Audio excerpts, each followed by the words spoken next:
Welcome to the regular monthly board meeting of the Menlo Park Fire Protection District Board of Directors. Roll call. Dr. Solano? Here. Dr. Ianson? Here. Dr. Fowler? Here. Dr. Carpenter? Here. Dr. Bergson? Present. We have four. If you would, join me in the Pledge of Allegiance. Pledge allegiance to the flag of the United States of America and to the republic for which it stands, one nation, under God, indivisible, with liberty and justice for all. Thank you. Okay, reportable action in the closed session, there was none. So that brings us to public comment number 2, where anybody in the public can speak on anything that is not an agenda item. Do we have any public comment? I would point out that we have a member of the press here tonight who's covering us, the new person who's assigned from the Post. Welcome. I'm Bill Silverfarb. Thank you for having me. And we are exciting. And I know. Bill, No sleeping. we bend over backwards on public comment and transparency. So if there's anything you ever want, don't hesitate to communicate with us. Don't hesitate to speak up in a meeting. We'll have many opportunities to do that. I appreciate it. Thank you. Yes. Okay. I'd like to thank the fire district, the chief, for the opportunity in our CERT program, being one of the advisory people for the opportunity to participate in the Urban Shield exercise.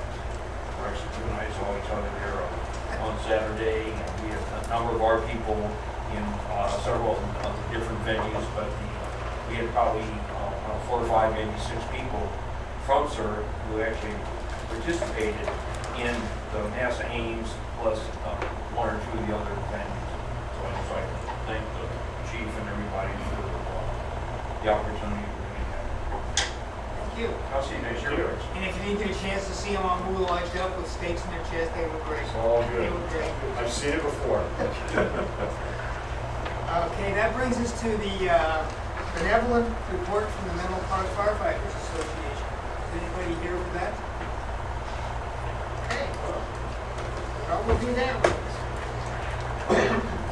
We're going to do a brief presentation by Chief Furioni about our Urban Search and Rescue California Task Force 3 sent him and some representatives on the incident support team up to Washington. So I will turn it over to you, Frank.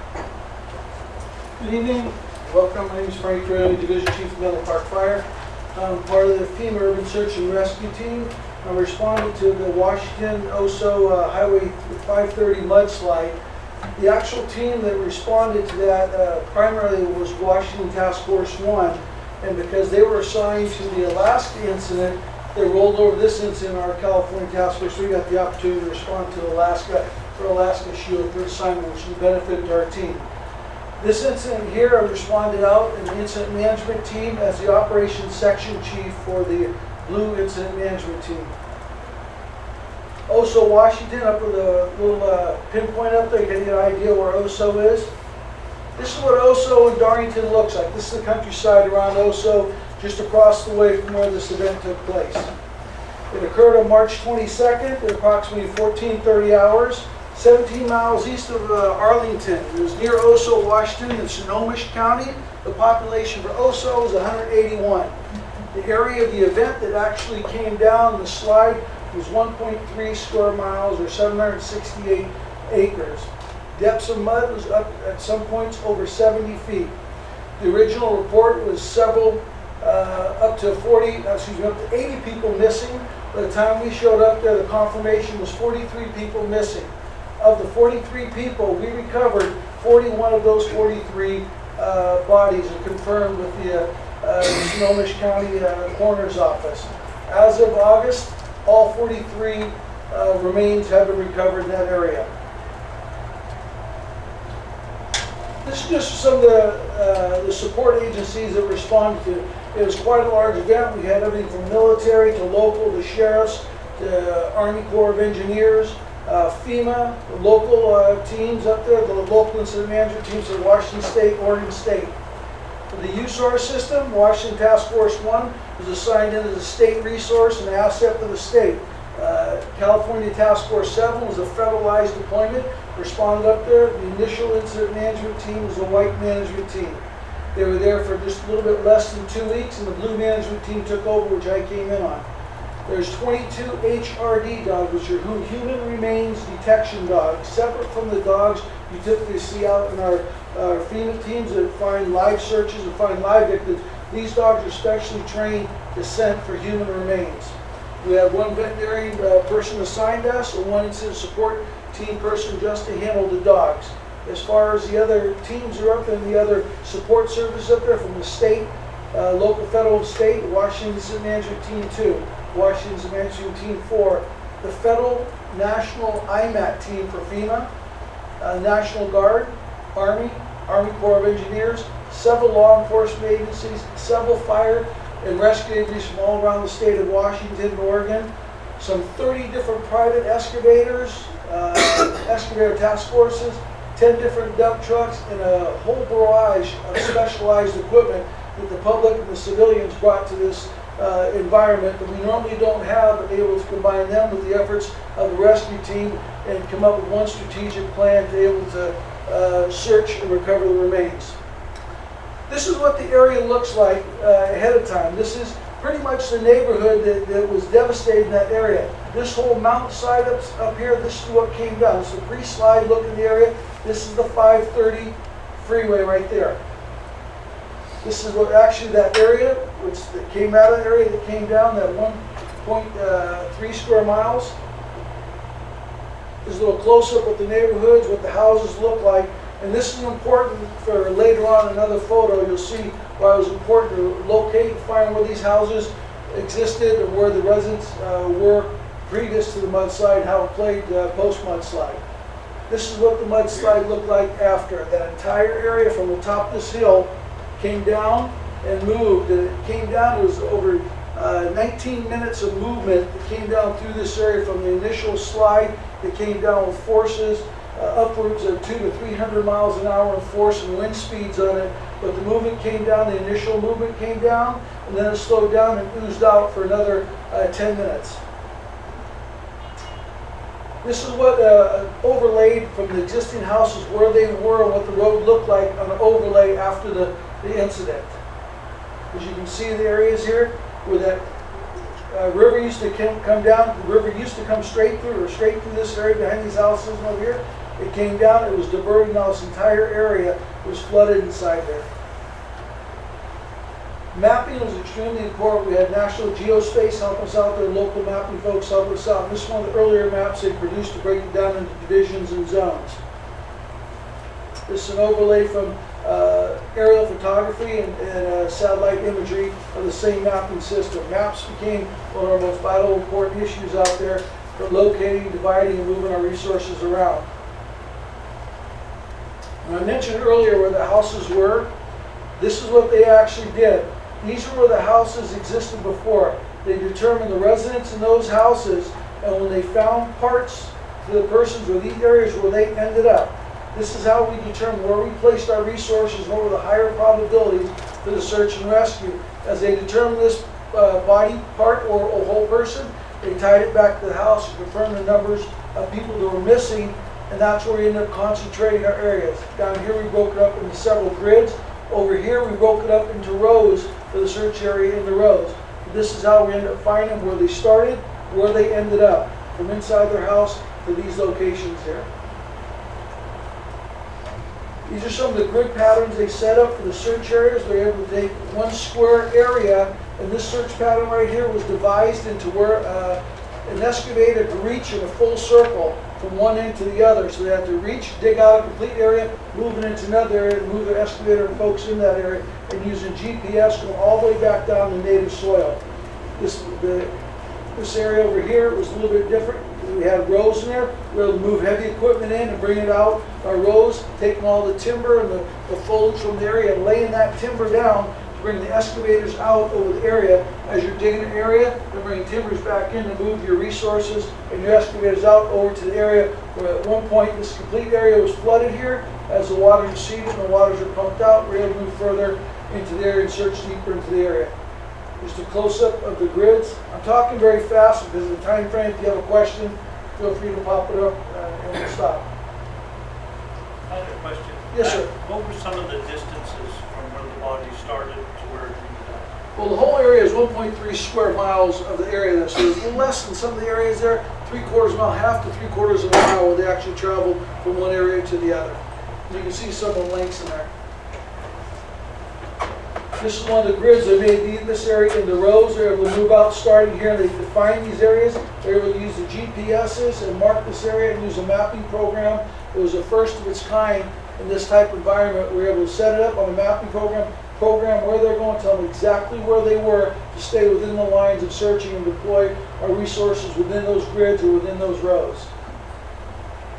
Each one of these dots represents a body part or remains find. This is imagery, satellite imagery that has to do with depths and coverage of the area. When they start doing above, they do it from above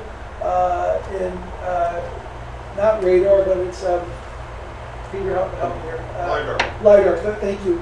LiDAR imagery in this area to show the different depths of the water and different depths of the mud.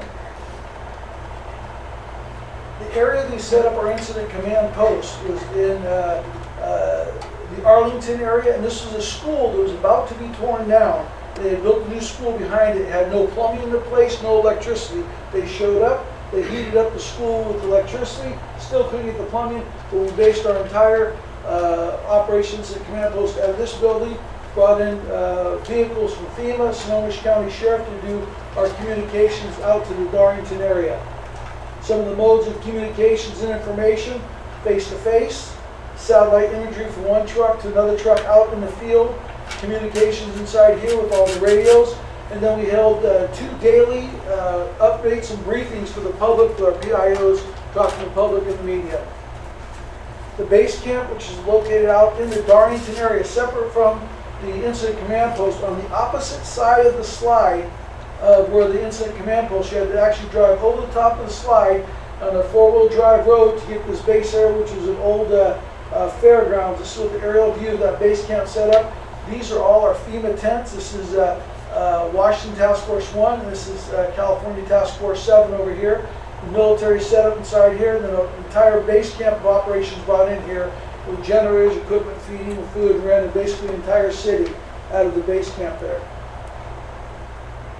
Some of the preparation and planning and operations in the area happen 24 hours a day there. The planning, preparation, and night for the next day, all day during the areas there with all the teams and all the players in the area.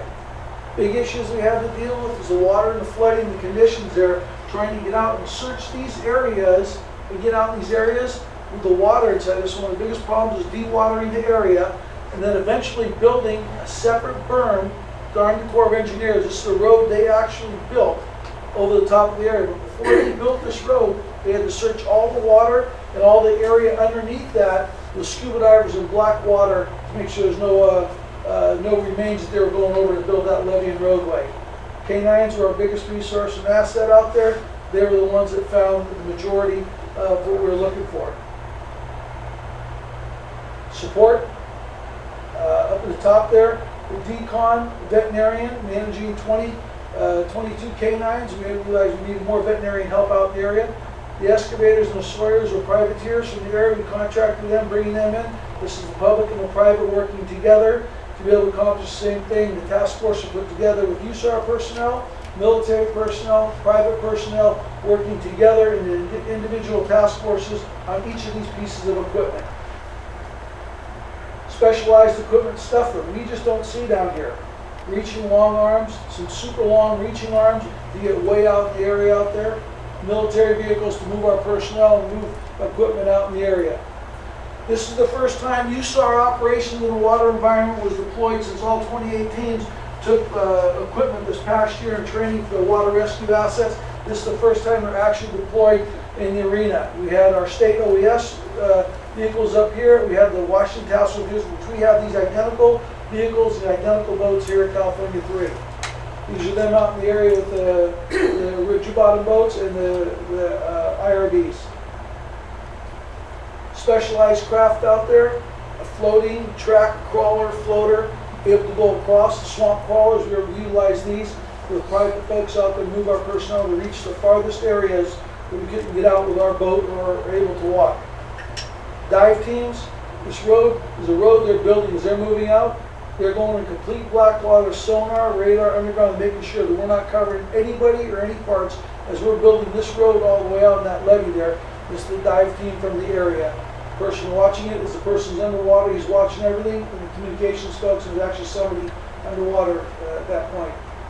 Communications is important, going back and forth to FEMA headquarters, back and forth to the communications center in Washington State, and out from the command post to the base of operations. This is that levee they built, and the dewatering went 24 hours a day. One thing Washington State knows how to do is move water. They get a tremendous amount of water up there, and they're bringing these folks in, or specialists, to make this happen.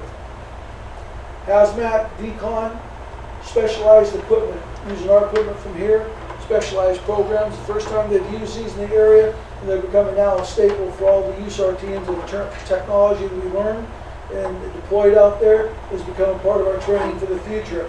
A lot of this stuff here, one of our own board of directors, Rex Lyons in there, he said a lot of the development and implementation of the use of these and what we actually use out there, Rex is instrumental in developing some of those technologies and that training for our team and for the entire nation. And he teaches more search classes than most anybody else out there.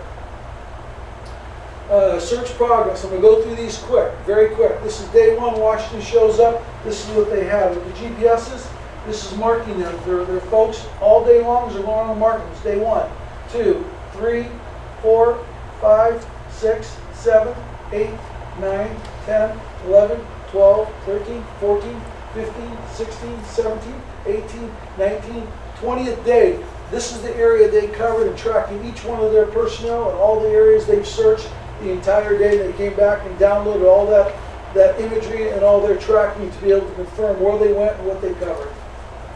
This is just a close-up. You get right down to their back and forth over each area, thoroughly covering each of the areas they needed to.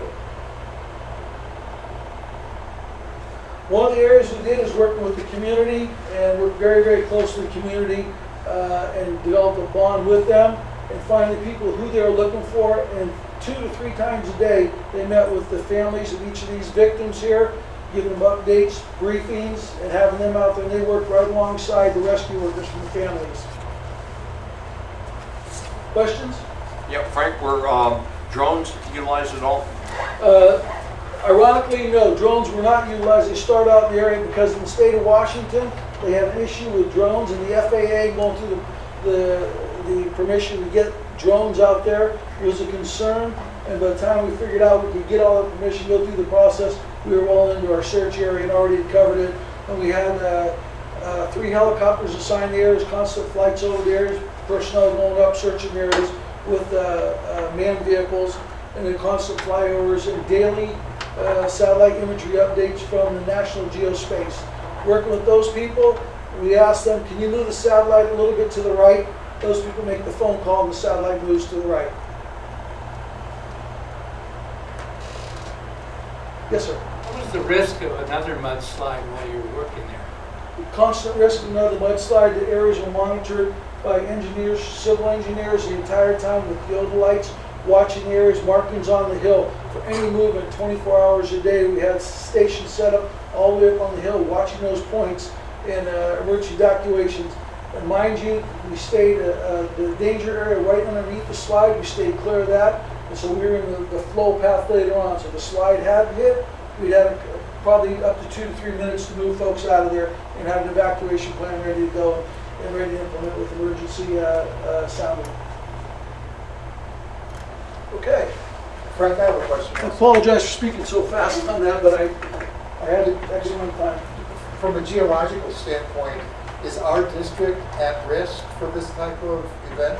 You have a small risk in our district in some of the areas, in the foothills up in the areas. You have some of the risk all the way down the peninsula. We've had slides here in the area. In Belmont, they have a slide, smaller in nature, but we do have some risks. Anytime you have the shale, and especially with the earthquake faults and then land movement here and the fault lines come through, you have this risk in our district.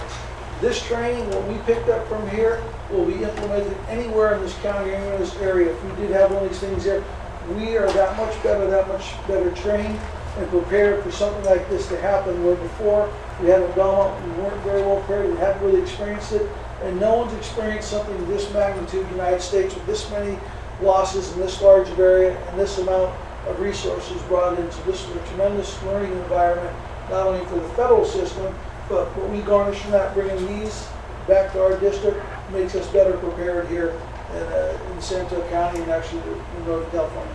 What about from a building code standpoint? Building code, our building codes here are the most stringent in the world here in California. Were they not there, or?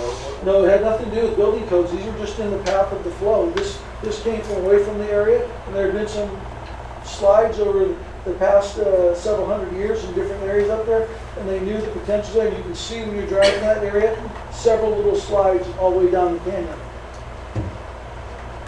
Something that massive, it's not clear that any building code would protect you from it. The amount of Nature always wins when it gets to that. the amount of force and speed that this produced was equivalent to some of their nuclear explosions. One of the things that's interesting is that this same type of thing will occur, the fires that we're having now, if we have a heavy rain season where those hills have been burned off, we may very well end up with mudslides in those same areas just like this. Because there isn't anything to stop the water. Sir? Getting back on the question of building codes, these particular houses just disappeared, right? Gone. So, yeah, so there's has nothing to do with building code. No. They're gone there and being able to identify Got it. being able to identify pieces of paper and mail. That's how we identify where the houses ended up. Back to my original question about the humans, the actual structures ended up down there. With the humans and with that same area. And that same, some came on top of it, rode the top of it. Right. Some were buried and brought in from the bottom and just moved with the entire slide. And then the hydrology that happened after moved people in areas that didn't match the flow path of the mud. The hydrology from the river later on put people in our last two victims in places that weren't consistent with the markings and our trajectory lines. And by the building codes, I meant where they were allowed to build homes, not the nature of the structure. You look up here, you got hills built up, houses built up the sides of hills all up and down San Mateo County on the edge of Stilts, Emerald Hills, right up top here, Menlo Park, up in Upper Atherton, anywhere you have hillsides, San Francisco, Daly City, if those hills go, the houses go. We've had slides in River City that took two houses out in the 70s. Excellent. Thank you. Appreciate the support from the board of directors and the fire chief to just allow us to participate in this program. And what we garnish from this has made our emergency response and our capabilities that much better for the fire district and our community here. And we can't learn enough from this, and having the opportunity to learn it in someone else's backyard versus having learned it here firsthand and be able to use this if an incident takes place is only a benefit to our community. And one more question. Did they have a kind of an inventory of heavy equipment that was available to them, or did that have to be gathered after the emergency? Gathered after the emergency in this particular area. This happened to be a heavy logging area, and there's a lot of heavy equipment in that area. They were able to bring it in. They move resources from all over the area and contract it to come in. We do have a contract list here in our district. We actually have a resource list that's predetermined for these type situations. We have a list of contractors, a list of heavy equipment, vendors, food providers, sanitary providers, equipment providers already pre-designated in our resource directory. We did that some 6 years ago. 7 years ago, and already predefined those, so if something happens, we already have our yellow pages for the resources we need. You know, one of the things that you might be interested in doing now that you're covering the fire district is talk to Chief Frioni. Take the opportunity to go out and see this incredible warehouse we have, resources that we have available. We have one of the, yeah, we have one of the 28 national teams. Oh, I'm well aware of what you guys have done. Have you been out to the warehouse? Where have I been? We've been to the training site, I've been to the but not to the warehouse. Although the warehouse would be a good place to Yeah. go and just see what the resources are. I'll be around. Frank Truex. Being just a rookie, I'd like to take out the show. Frank, suit him up. Suit him up. I I know CPR. Smokehouse, the whole. Everything. And our citizens, our community, for our CERT team would be an extremely important part. If anything like this happens in our community, the more people are trained, the better we're going to be. I apologize to cut it short, but we really have to move on to the meeting. Thanks, Frank. Thank you. Thanks. Thanks, Frank. Thanks for going. Yes. Okay, that brings us to reports and requests. The President's report. The chief and I had our monthly one-on-one. I also met, the chief and I met with the mayor from East Palo Alto along with Vice President Carter. And kind of work and see what we could do. They've lost their city manager, some of their people out there, so they're struggle a little bit as far as interaction with us. It's difficult because they don't have a full board that can make decisions. They're working on it. I also met with Director Bernstein one-on-one and Director Farley one-on-one, just as part of the monthly ongoing kind of help them, what can I do for them? It was good. Any other reports from directors? Meetings, anything that you've attended? I just wanted to report that I attended the Creek Lake Day meeting a few weeks ago, which was great. And I've been communicating with Pat Bird, who's on the Palo Alto City Council. We were talking about trigger points.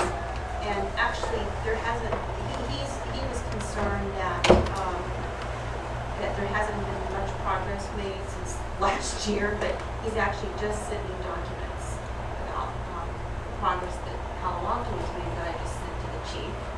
So I have not had a chance to look at them. But if anyone's interested in those documents, maybe they should contact you. And I don't know if you have any thoughts on that. Is this for disaster repair? This is for trigger point, it's response, preparedness, collaborating with the other entities in Palo Alto, the cities in general within the JPA, our 3 cities in Palo Alto. I don't know if you're. Well, I mean, Ryan Zolikoff is our liaison. He works with Palo Alto, City of Palo Alto. So, yeah, they're just doing their due diligence on getting ready for hopefully a wet, rainy season. Hopefully that happens. Minus flood. So as things develop, I'll keep everyone. That's all.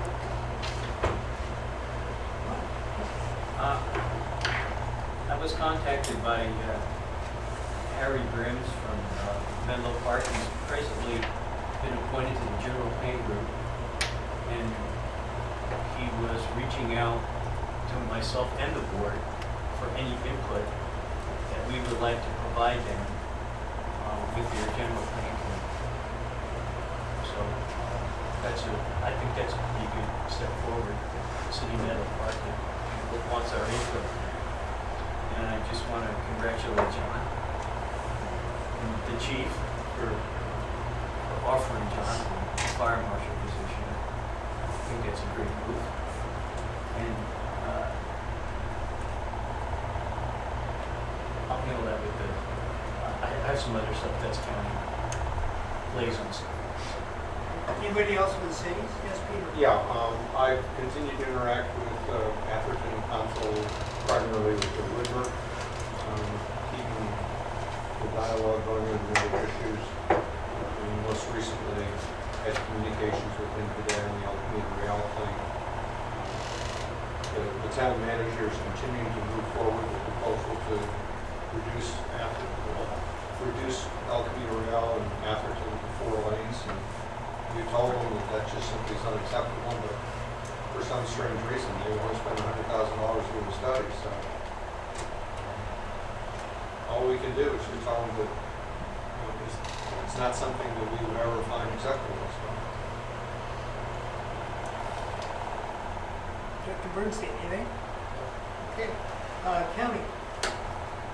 I got an email from Maya Perkins that I forwarded to the chief, where Supervisor Warren Slocum is preparing a business registry, and he wants the fire district's input. So I forwarded that to the chief, and the chief said he would contact fire prevention and work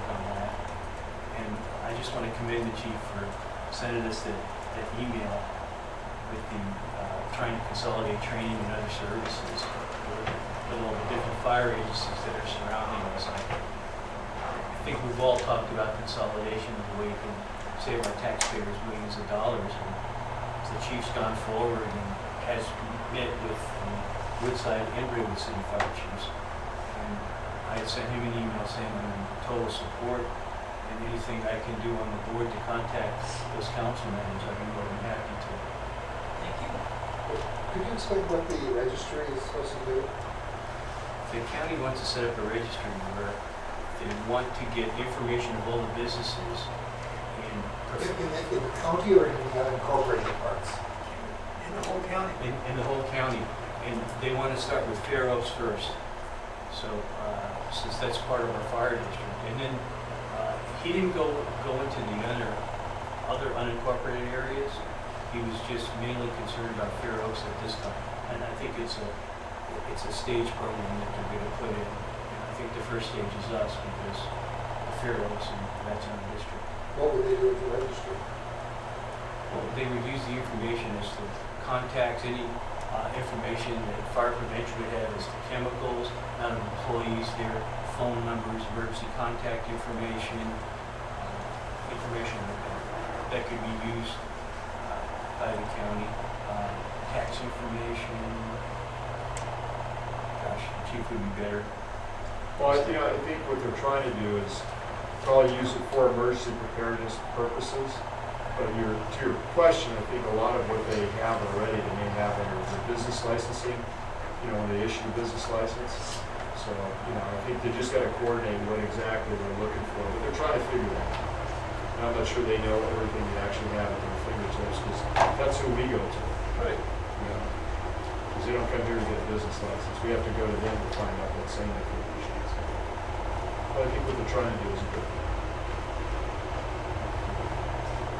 Go ahead. So as President Ianson said, we had a meeting with Councilmember at Braywood Eureka, East Palo Alto, and I think that it was a good meeting. Chief as well, we expressed our concerns.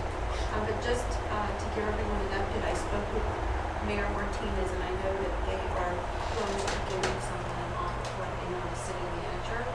They know, she and Councilmember Eureka know that we're there to support, but that also lines of communication will continue to be open so that they'll listen to our needs as well. So hopefully, I think that decision's coming out tonight. I think it's coming. So we'll see.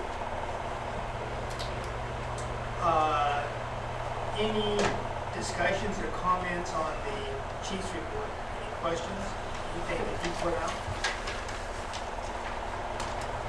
Do you have any comments that you want to make on? No, Director Solano hit it, but I just want to introduce, obviously John Johnston, who's now the fire marshal, so I want to make sure John was here tonight in all his glory. We haven't done the badge pinning ceremony, we'll do all those things, but I want to make sure that you knew that we have a new fire marshal, and John's here so that, you can see his face, which will be more of a regular fixture at these meetings. So. Congratulations. Thank you very much. I'm honored. All right. That brings us to the consent calendar, the consent agenda. So I have a motion to approve the consent agenda and a second. Is there any discussion on anything? All those in favor? Aye. Those opposed? All right, consent agenda is done, taken care of. That brings us to our regular agenda. And item number 10, an update, review, and discuss I'm sorry, the minutes were on there, and I just wanted to make a note that I had asked, I don't know if this is the proper form, but I had offered an amendment to the minutes, which Michelle had graciously inserted here, but I just want to be sure that it's the amended minutes, or the, what do you call it, the revised minutes that were just approved. Is that the understanding? Yes. Okay, thank you. Good. So item number 10, update, review, and discuss the vacant positions and accomplishing hiring plan for those vacant positions, and I believe that goes to our HR and the chief. That's correct. I'll let Jenny take the lead since she has the most knowledge about what's going on. I think the report speaks for itself. I know she's also answered supplemental questions, but unless she has anything else to add or you have more questions, that's the report. I'll just open the floor up for any questions. I have a question. Okay? So for the administrative services manager, I know that vacancy is still out there. In the interim, or during this time when we're hiring, were you taking over contractors? How's that responsibility divvied up? So the chief and I have really divvied up the responsibilities as they relate to supervision of the employees and oversight of work being performed, as well as our senior accountant has been sort of empowered to operate within the scope of her job classification to exercise some decision-making and judgment. So that's how we're sort of covering the gap, if you will, right now. And so that's adequate in terms of support for you because you're dealing with other issues too? We're definitely, I'm pulled a little thin right now, but it's working for right now. So we're, we have a great team of people, so we're making it work. And again, the job is being advertised right now, so I'm hopeful we'll get some qualified candidates in our pool. Thank you. Can I say one more thing about it? We asked the employees that, reported to the manager's position what they wanted to see. And to Jenny's point, they stepped up. What they didn't want to do is go through another interim to get to a permanent, because investing the time to help train somebody and then understanding they're in an interim position, we felt at this point it was probably better just to have, if they wanted to step up, use them, break up the division of labor, supervision, and we also have them, weekly during the staff meetings, and, Jenny and I work closely with all of them. So, it's working well, and they're doing a great job. But it doesn't mean it replaces the need to fill the position. It just means that, at some point, you want to get a new boat and not put a bale of water out of the last boat. So, that's what we're trying to do. Thanks. You're welcome. I move to accept. Mr. Nelson? Sure. Chief and Jenny, the 4 firefighters listed in here, are those new positions? There's not 4 firefighter positions. We're going to be hiring for 3 firefighters. There's budgeted positions, and then there's positions that we're going to recruit and fill. So they're 2 different things. They're all going to be medics or split between EMT So and the medics? 3 that we intend to hire will be medics. All medics? Yes. Okay, thank you. Any more? Yes, Well, I don't know if there was a motion on the floor. I'd like to ask a question, but it's open for discussion.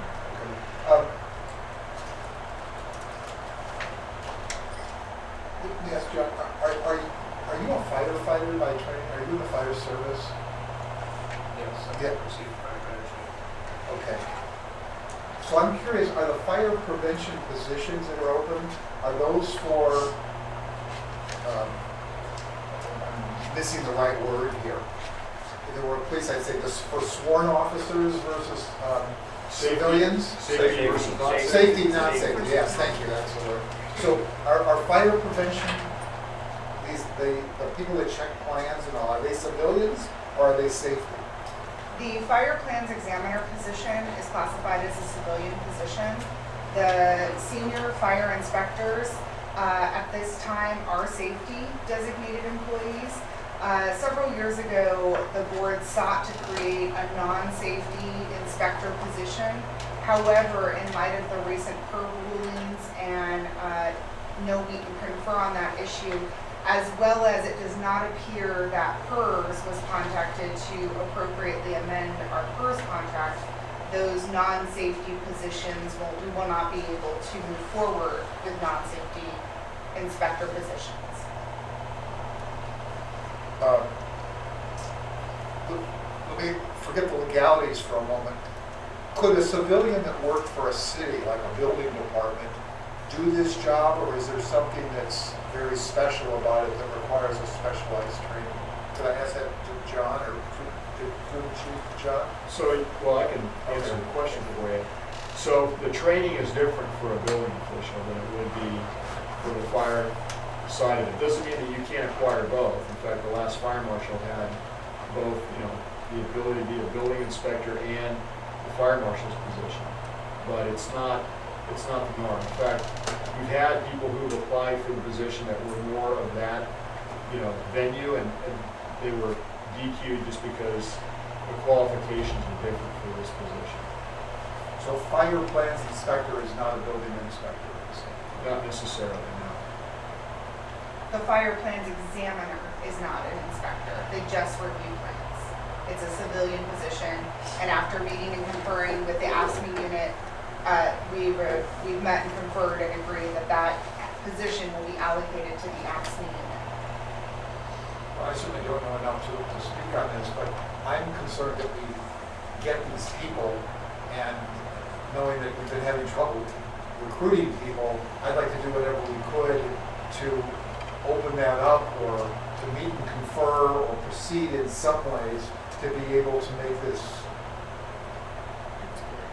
Yeah, exactly, and I don't know whether it should be I'm not quite sure why it would be a safety person, but if that's what it should be, then that's fine, but we ought to do whatever we need to do to be able to fill these positions. Because I think, it's a lot of development going on, these are important, and we can't get this backwards. Well, we're working as diligently as we can, but as you know, it is really just myself and a half-time person as HR staff, and I was directed to focus attention on filling the critical management positions first.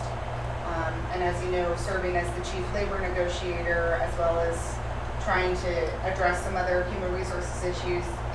Unfortunately, time is just, there's only so much time that I have. So I'm doing my best to get these open and recruited, but we also are subject to rules which require us to post a job, keep it open for 30 days. So, I'm trying to operate within the timeframes that the policies and the laws sort of regulate, as well as be mindful of, how much I can actually take on and get done. Any director to be specific to the task level, we will use contract personnel in the interim to fill some of these spots until we can get permanent people in there. So, again, it's not like there's going to be a vacancy. We'll use contract people. John and I talked about that with me, and Maura talked about this some more, which buys us the time to also do it correctly. We're using contract personnel right now, and they're willing to step up, to do some of these other tasks as well. And just is there any reason that using contract people would be an item that would be subject to meet and confer in terms of the union? Typically, if you're going to contract out for long-term bargaining unit work, you are required to meet and confer on it. But because we're looking at like a 30 or 60-day window, I certainly will clue the union in on what's going on, and if they have issues, we can discuss them. But the goal is to permanently fill those positions, not to have it be a long-term contract position. And I just want to be clear that my comments or questions weren't meant to be critical in any way. They were just to make sure that we can move forward on this important function. But I also agree with the priorities that the senior positions are the most important, so I'm not suggesting they're not. Understood. And we have, I think in prevention, we have solutions at our fingertips. On the senior positions, again, one of the reasons they are a priority is because, that's a little bit more difficult to fill, to deal with. But you're right, that is the highest priority. One of the other things you need to keep in mind is when they fill the inspector's positions, one of the reasons that they're safety employees is that if we have a fire, they're the fire investigator. And they need to have the ability to go into those buildings sometimes when the fire is still on, or shortly after it's knocked down. So they have to have that ability to do that. They have to have the training in the background to do that. You can't just ask somebody who has never had the training to do that, because you kind of put them in harm's way. So let me just ask, this is again my ignorance. Can the fire marshal also be an investigator, or those Yes. two? Oh, good. Yes, it's part of their job. Anything else? Okay, There's a motion to accept the, that's on? Okay, second, all those in favor of accepting the report? Those opposed? All right. Brings to item number 11, board discussion and consideration for decorum. And you asked that to be put I on the asked that to agenda? be put on the agenda, so thank you for putting that on the agenda. Actually, it's not, I put this on the agenda not to point fingers at anyone, but just to remind the board, our board, that, you know, we're going through an interesting time of, you know, having to interact more actively with our two bargaining groups, and especially with contract negotiations, and I think later on with the ASME group that's coming up, and that we as a board set that we are viewed and we're seen in public and by the employees. And I think it's just important for us to have and maintain the highest level of professionalism. And I'm not trying to regulate how this board should behave. I just wanted to remind everyone that, you know, the delivery of a message versus the substance of a message is really an issue for me. And that, you know, we can just respectfully disagree. But I also see this, our body as, you know, having to interact amongst ourselves. And, you know, I felt that in the past there was some aggressive and bullying behavior towards me. I don't think it was necessarily intentional, but again, in a public meeting, I think decorum at the top is very important. But I also wanted to just address interaction with the, between the board members and staff. And, you know, I want to thank the staff actually for including the committee reports, or giving committee reports to all of the board members so that the whole board understands what's going on. And so the finance committee isn't just receiving the reports, it's the whole board. So I think that's a really good thing. It hasn't really happened before, but I appreciate that happening. But in light of that, I do think that we have to be mindful of staff's time, especially right now as we're dealing with the bargaining units. And we just heard the HR manager, you know, pretty much tell us that if she's on top of her own duties, she's going to be taking a part of administrative services, that part, and dealing with our firefighters in that contract. So I just want us to be respectful of staff's time as well. And, you know, like if there's a change in the presentation or something, just, you know, give an example. You may not agree with it, but at least offer a solution. And again, this is not being critical to anyone on the board. It's just, I just want us to understand that professionalism starts at the top and we're responsible for that. And I look forward to working with everyone and moving in a positive direction to deal with some very good and challenging, interesting issues. Yeah, we have over the years put a lot of effort into the board policy manual, and I think it's useful for people from time to time to look at it. And in particular, it has some comments in there about the way that we interact with each other. But most importantly, it also makes very clear that there are three people that interact with the board: the fire chief, the consul, and the clerk of the board.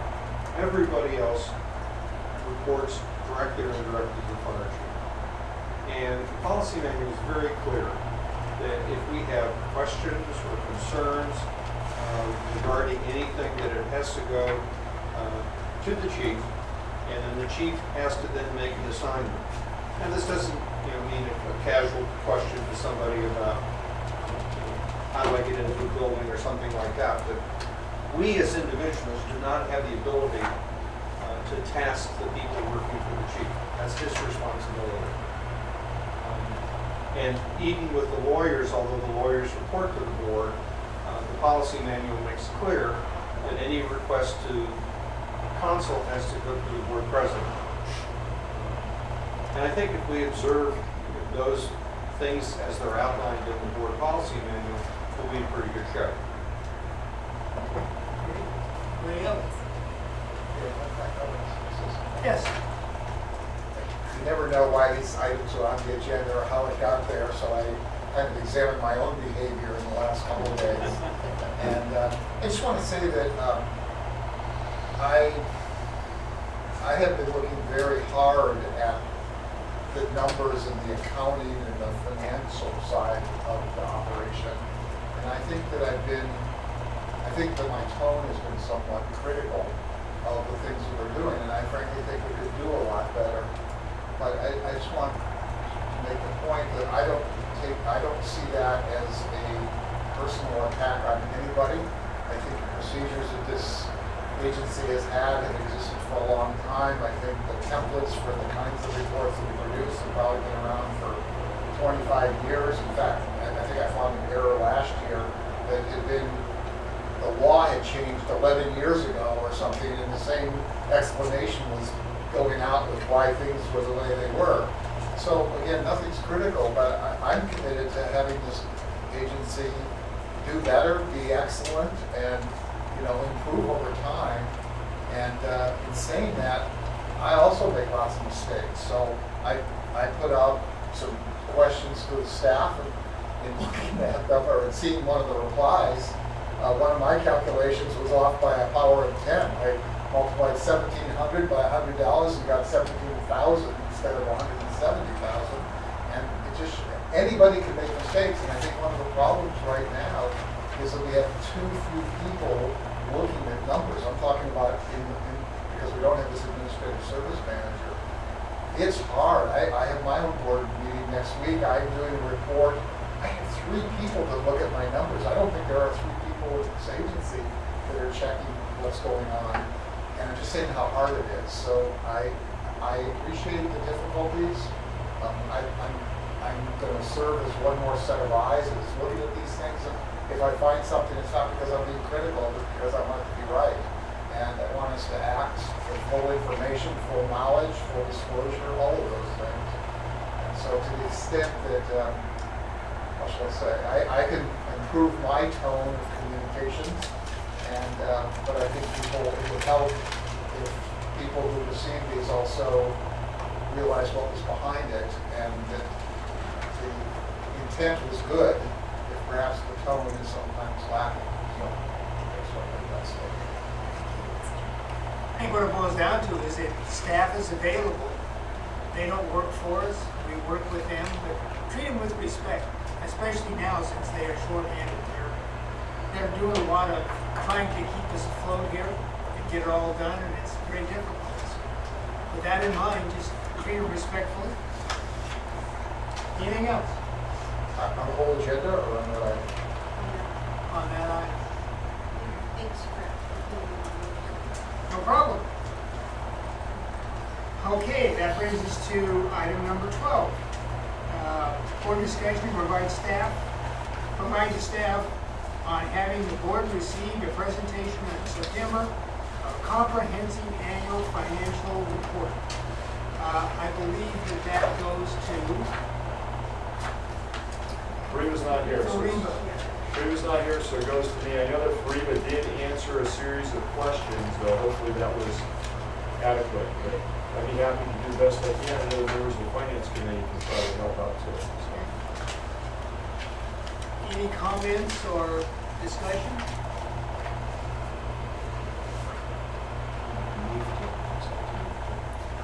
So it's been moved to accept the report? Can I ask you, did we get the report? Yes. No, No. it's No. actually to be presented at the September. Will be presented. Yeah, to be presented. Oh, so we moved to No, accept the report. she's just pre-loading you that it's. Well, basically, it's to provide direction to Correct. Reba that we would like to see the presentation. Correct. of this. So do we need to make a motion for that? So from what I understand from the senior accountant is the auditors will be here on September the 25th to provide a presentation. So the question is, if we have a quorum of the board attending this presentation, we would need to close it as a special meeting, as a special meeting. So the direction is, do we have a quorum of the board wanting to attend this presentation, or is it just? Could you tell us what would be That's a involved? Thursday, right? I think that's a It's a Thursday. Thursday, yeah. We don't have a meeting scheduled for that day now. No, there is not. The point is that if more than 2 members of the board want to attend, then it has to be noticed. What time is this meeting? Well, there isn't a time. I don't think there's a time scheduled, it's just the date. And I believe the goal was to have it early afternoon Fariba's not here and I can't speak to our conversations with the auditors. I'd be interested in attending, but I can't do it from 5 to 6, but other than that, So you're not available? I'm not available 5 to 6, but any other time the entire day I could. Okay, I know that's good. Is there anybody else that cannot make September 25th? I cannot make it for that day after 3, actually, because we're going to be out of town. So, but I I'm can do it reasonably during, flexible and, I'm flexible. Sounds like you need a special meeting. So a special meeting will be, okay, That's for the 25th. I'd certainly like to recommend that you don't have a time with Director Bernstein to participate, because he's the sharp pencil guy. right? So I will work with Fariba on scheduling a meeting, sometime before 3 o'clock on the 25th. Okay. It's 3 o'clock. 3 o'clock. Before 3. Before 3. Before 3. Okay. Chuck, is that okay? Yeah, it's perfect. You can do it between 5 and 7. Okay. To Michelle. No problem. And as soon as I get that date, I will send the board a meeting request. A special meeting on the 25th of September. Time to. Before 3. Thank you. Thank you. That pretty much takes care of our agenda. I had some comments. Oh, go ahead. Could I just want to ask a question. I asked if I didn't get an answer, and I think I know the answer, but item 13, do I assume correctly that the position that's being discussed here is a volunteer position? Is that correct? Is that the mechanic? Yeah, Steve's gone. yeah, Steve, exactly. So the master mechanic is an employee, but in terms of him being the chair of the committee, yeah, he would volunteer for that, but we do sponsor him to go to the meetings. He does that when he's on duty, some days maybe if he's off duty, but so we do sponsor his If he's on participation. duty, he's paid by us. Correct. But if he's not on duty, we don't pay him overtime or something. Frank would know. We paid him off duty to go to mechanics meetings. We exchanged work days for it. Oh, there you go. So it flexed the schedule before. So this is paid by the district, this position. Technically, yes. And what if he does work at home, say, on behalf of the organization? I don't think we've ever received any overtime requests. Doesn't no overtime request for work at home or for the organization. So it would only be to attend meetings. I'm just gonna register, I'm not sure that's appropriate, but I don't, this isn't the forum to discuss it, it's not an agenda item, it's an information item. You see that? And then I had one other comment. Okay. On item 15, I just want to be sure, because it was missing from here, the emergency preparation committee is meeting. Yes, that was in the Burn meeting omitted, but there is a meeting scheduled for October 14th. Oh, the 14th. The 14th. I got a notice that it was on the 7th, did I get one that it was changed? Wait a second. Finance. Finance is on the Yes, Finance is on finance is on the 7th. Okay, so I'm glad I asked. What time is it on the 14th? I believe it's at 10 o'clock, but I will, I'll send you an email tomorrow to confirm. Okay, that's not a problem, I had the wrong date. Anything else? Okay. So that brings us to public comment number 3. No, Chuck brought up, I was gonna bring up about the motivation of the E-Prop committee meeting. That goes into the minutes. Correction. Any questions from the audience? Public comment? If there is none, then I will entertain a motion to adjourn. So moved. Second. Those in favor?